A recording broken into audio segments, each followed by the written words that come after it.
Unchahar Raebareli NTPC में thermal power संविदा श्रमिक संघ ने सोमवार को तहसील मुख्यालय पर धरना प्रदर्शन किया। प्रदर्शन की अध्यक्षता all India central council of trade unions के अध्यक्ष विजय विद्रोही ने की।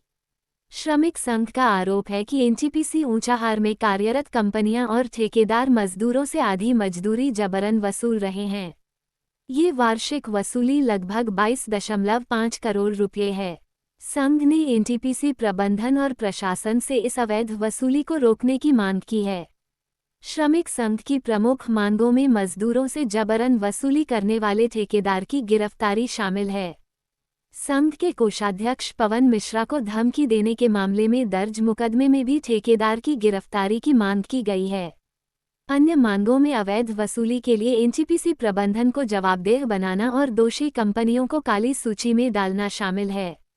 साथ ही सभी ठेकेदारों की पृष्ठभूमि की जांच और राज्य कर्मचारी बीमा निगम की उप इकाई की स्थापना की मांग भी की गई है। पिछले माह भी श्रमिक संघ ने एक शांतिपूर्ण धरना प्रदर्शन किया था। श्रमिकों का कहना है कि यह अवैध वसूली वर्षों से एक रिवाज की तरह चल रही है, जिसे रोका जाना जरूरी है।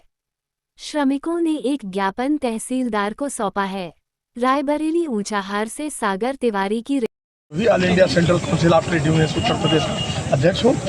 थर्मल पावर मजदूर संघ के इस आंदोलन में आज हिस्सा लेने के लिए मैं आया हूँ।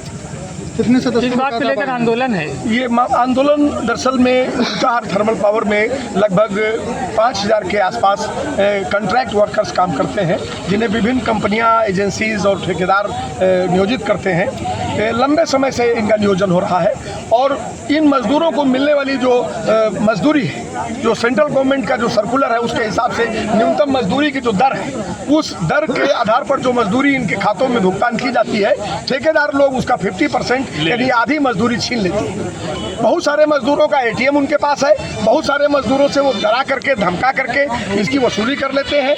वो पैसा न देने पर नौकरी से निकाल देने, उनका गेट पास जमा करा लेने की धमकी देते हैं और ऐसा करते भी है कि बहुत सारे लोगों को उन्होंने बाहर कर दिया। तो इसी तरह इस कार्रवाई के खिलाफ अभी बीच में एक धरना हुआ था। उस धरना प्रदर्शन में एनटीपीसी प्रबंधन ने हाथ खड़े कर दिए कि भाई हम इसमें कोई मदद नहीं कर सकते हैं। हम लोगों ने इस लड़ाई को आगे बढ़ाया। तो हमारे जो वहाँ कोषाध्यक्ष हैं पवन मिश्रा जी, इनको एक ठेकेदार ने बहुत गाली दी और कहा तुम्हारी हत्या कर देंगे, ये कर देंगे। मैंने लूट का एक नेक्सस है। पुलिस ने भी उस मामले में मुकदमा तब लिखा जब रायबरेली के जिलाधिकारी और पुलिस अधीक्षक ने और यहाँ के माननीय उप जिलाधिकारी महोदय आज के प्रदर्शन का जो दबाव था, उसके दबाव के चलते मुकदमा दर्ज हुआ उस ठेकेदार के खिलाफ। क्या मांगे हैं आपकी? आज क्या मांगे हैं? हमारी मांग ये है कि मजदूरों को उनकी पूरी मजदूरी दी जाए और उनसे जो ये लूट की जा रही है, छिनैती हो रही है, इसको एक तरह से एक्सटॉर्शन मनी कहते हैं। ये एक्सटॉर्शन मनी वसूली के लिए एक निगरानी कमेटी बनाई जाए कि इस पर रोक लगे और जो भी ठेकेदार अगर किसी मजदूर को इस तरह थ्रेटन करता है तो उस पर गुंडा टैक्स वसूली का मुकदमा दर्ज किया जाए। और ऐसे तमाम ठेकेदार उसके अंदर हैं जिनका आपराधिक इतिहास है और गलत तरीके से उनको एनओसी दे करके भीतर जो है काम दे दिया गया है और उनको चरित्र प्रमाण पत्र जारी किया गया, उनकी स्क्रूटनी की जाए। हमारी एक मांग ये है कि राज्य कर्मचारी बीमा निगम का जो अस्पताल है वो रायबरेली में स्थित है और यहाँ से कर्मचारियों को छुट्टी के लिए, बीमारी का पर्चा कटाने के लिए रायबरेली जाना पड़ता है। तो उसकी एक उप इकाई